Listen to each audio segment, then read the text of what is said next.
constitución de autonomías efectivas y responsables, pero como soporte moral de la productividad. Y por último, un sujeto político, es decir, la generación de una ciudadanía productiva en la interacción liberal entre capitalismo y democracia. Estos elementos entonces nos permiten decir que esta producción de la subjetividad se está dando en términos biopolíticos de una gubernamentalidad eminentemente neoliberal. Quisiera decir entonces que hemos asumido este trabajo arqueológico genealógico, tal vez como Foucault lo nombra, en Poder y Estrategias, como una caja de herramientas, que se trata de construir no un sistema, sino un instrumento, una lógica. Por eso más que una metodología es un instrumento, es una lógica propia de las relaciones de poder y las luchas que se comprometen alrededor de ellas, y que esta búsqueda no puede hacerse más que poco a poco y a partir de una reflexión necesariamente histórica en alguna de sus dimensiones sobre las situaciones dadas. Por eso el trabajo para mí es una ontología crítica de lo que somos, de lo que pensamos y lo que decimos. Gracias. Con la participación de Rafael Castillo, que es licenciado en Filosofía y Letras de la Universidad de Santo Tomás, licenciado en Teología y máster en Teología de la Pontificia Universidad Javeriana, y actualmente es profesor de la Universidad Javeriana.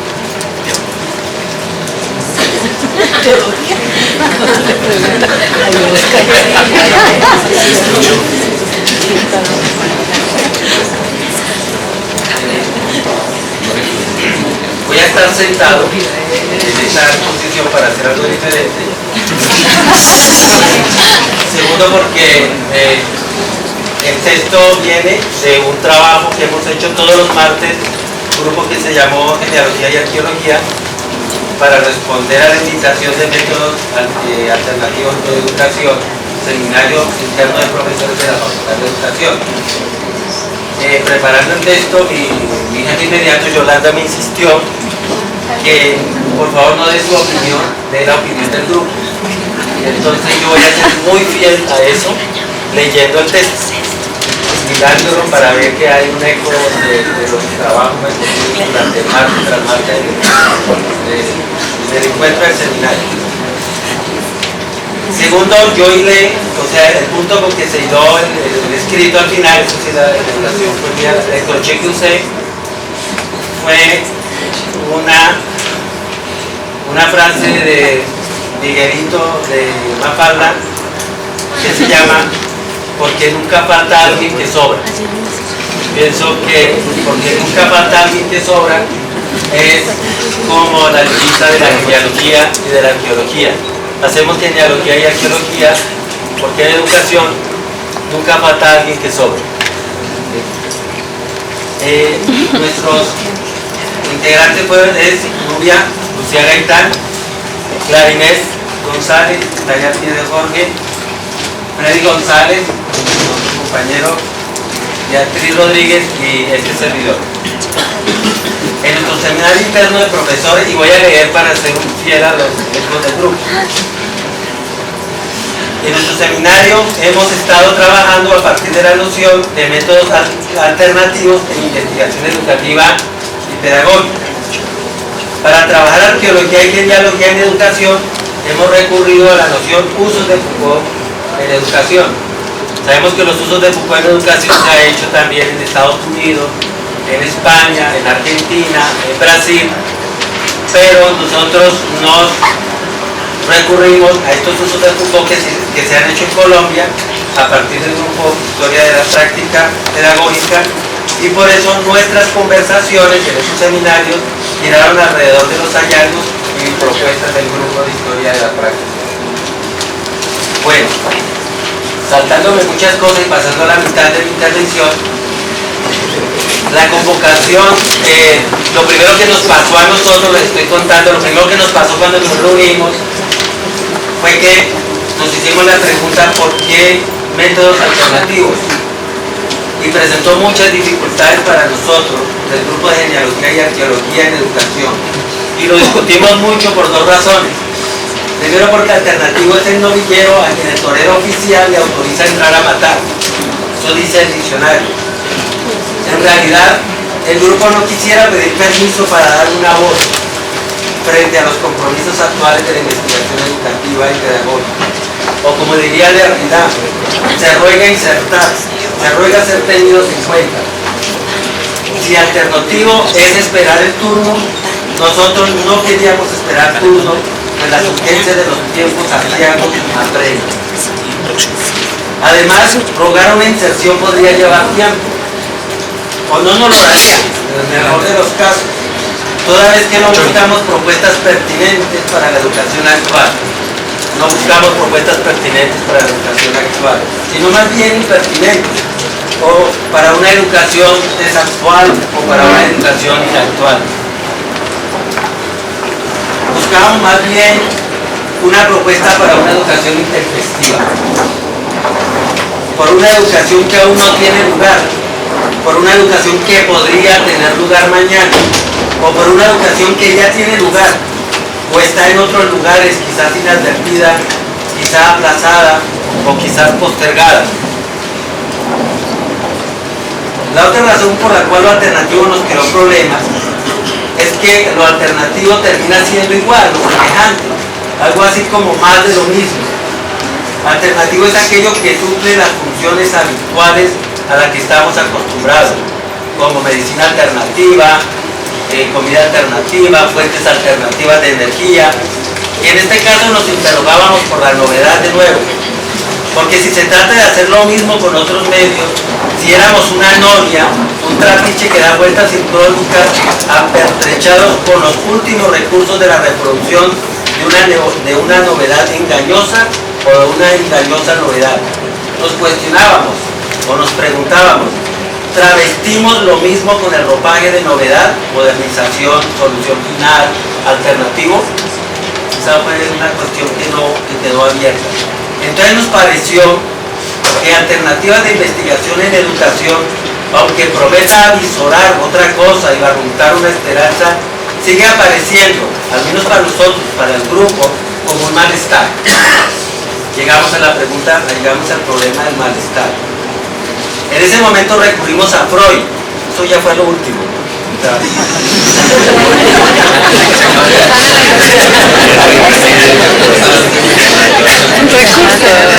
En ese momento recurrimos a Freud para calificar la investigación como el malestar de la cultura académica.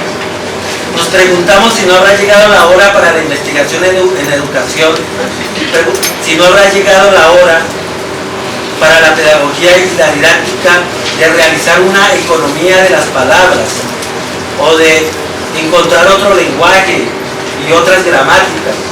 No habrá manera de una conducción de lo reticular, de las miradas, de los puntos de atención, debido a que en nuestros programas, proyectos e intenciones algo queda por fuera. Apelamos entonces a buscar una conversión óptica o una corrección de los lentes con la que hemos visto la educación, o dicho coloquialmente, porque nunca falta alguien que sobre. Entonces, con la obra de Freud de 1930, El malestar de la cultura, él señala el precio que se paga para la aparición de la cultura. Sería la pérdida de felicidad mediante el control de la pulsión, el cultivo del sentimiento de culpa y otros mecanismos que nos sustraen de la realidad e intimidan la inteligencia. Eso es malestar de la cultura. Nos pareció entonces que esto le pasaba a las metodologías como hijas de la cultura moderna. En efecto, nos pareció que como opera la investigación educativa, logra un reordenamiento de lo que se debe sentir, de lo que se puede decir y de lo que nos es permitido esperar. Freud señala que el destino de la especie humana depende de hasta qué punto la cultura podrá hacer frente a la agresividad humana mediante el fuego decisivo del ego. Bonito eso. En este orden de ideas, como malestar de la cultura, el destino de las comunidades educativas, del maestro y del estudiante, dependerá hasta qué punto puede hacer frente a la agresividad del aparato técnico, ascensional y burócrata en que se mueven las políticas y gestiones de la investigación educativa. Dígame cuento del tronco, el malestar del grupo con respecto a la investigación educativa tendría que ver entonces con dos aspectos. Bueno, hicimos 5, pero aquí seleccionamos 2. En las formas como opera y un malestar con sus efectos. Malestar por las formas como opera. El malestar tiene que ver con el sistema de taxonomías binarias con las que funcionan algunas investigaciones y que no pertenecen al pensar como movimiento, como experiencia de subjetividad y como interrogación. Pensamos en los modos como se produce el sujeto escolar, como los clasificamos en normales, anormales, disciplinados, indisciplinados, civilizado, bárbaro, bueno, malo, pero también hombre, mujer, negro, blanco, santo, pecador, o este otro, culpable, reconciliado, quien debe confesarse, quien debe usar ritalina. Ángel nos habla de que este tipo de pensamiento pertenece a la lógica de la sustancia. Se llama la lógica de la sustancia. Por ser monolítica y simplificadora.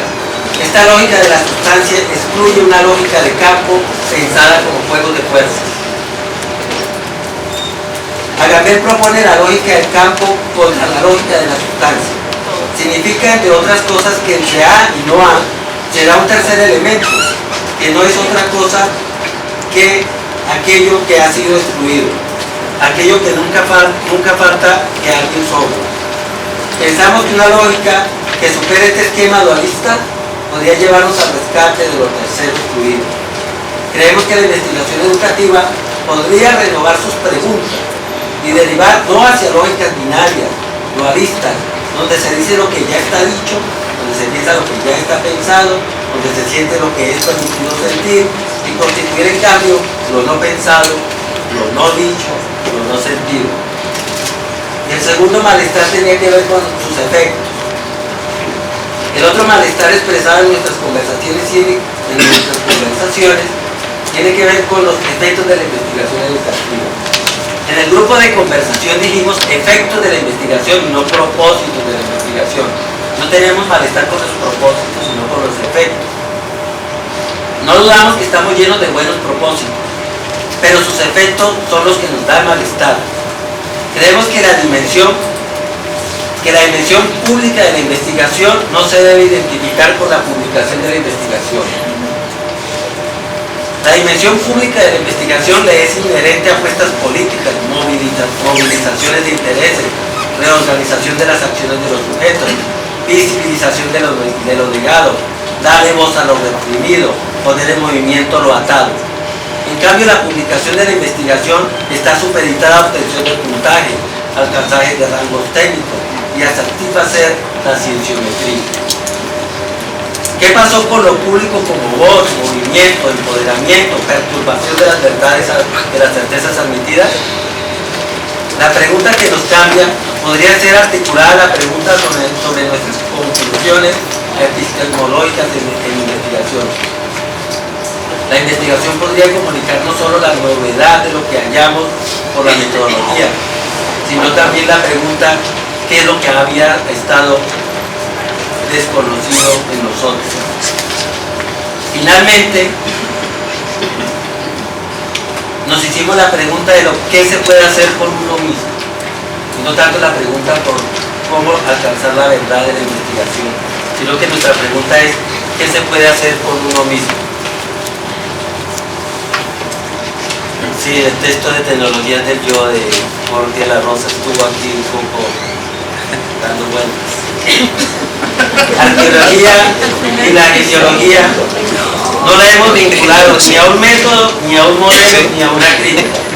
O sea, genealogía y arqueología no es ni método, ni modelo, ni crítica. No la hemos vinculado a un método porque el método presupone un sujeto que produce unas prácticas para la validación del conocimiento. En cambio, nosotros interrogamos el sujeto de las prácticas, que produce el sujeto del conocimiento, e interrogamos las reglas que lo legitiman como lugar de enunciación. No es modelo, y menos modelo pedagógico, porque el modelo está instalado en una lógica binaria: ciencia técnica, teoría práctica, sujeto-objeto, formulación-aplicación, investigador-investigado. Quien conoce, quien es conocido, faltaba eso. A cambio, proponemos inquietar lo que somos e interrogar lo que hacemos. Bajo este lema nos reunimos un grupo de estudiantes de forma espontánea los viernes, y ese es el lema de nuestro trabajo: inquietar lo que somos, interrogar lo que hacemos. Se trata de recuperar lo negado y de salir hacia otras experiencias de sí y de ejercicios de creación. No es una crítica, si se entiende por esta un discurso que a partir de referentes ganados e incuestionables enjuicia, hace juicios de valor sobre conceptos y acciones y operaciones que considera distintos a los propios. Si la crítica se ha presentado con un afán de dominio, se trataría ahora de introducir un acontecimiento entre los intersticios de nuestra subjetividad, de una deriva de nuestras acciones y operaciones. Por no ser un método, un modelo o una crítica, la genealogía y la arqueología, como la pregunta de qué hacer con uno mismo, renueva sin cesar métodos, modelos y críticas. Genealogía y arqueología no serían tampoco las condiciones de posibilidad de producir resistencia. Nos apartamos también del concepto de resistencia. Enrique Dulce señala en este sentido que tendría que ver no tanto con permanecer obstinadamente en la existencia que se le niega, eso es resistencia, permanecer obstinadamente en la existencia que se le niega, cuanto pasar a un nuevo momento de la historia del ser. Liberarse no es mantenerse en el sitio, resistir. Cuanto producir exterioridad, emerger, emergencia, producir presencia, lo que aparece saliendo a la luz de un modo que vaya más allá. Se trata de que no haya más fiestas ocultas, oscuras, silenciosas, sino una manifestación, o mejor una presencia como exposición, nuevo nacimiento, nueva epifanía. Esto quiere decir en teología, exposición, epifanía en teología quiere decir exposición del ser que está oculto. ¿Ve que si me sirve la filosofía, Pablo?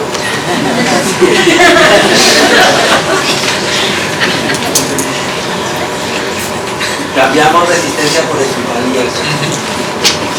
Se trata de las condiciones de posibilidad de una emergencia.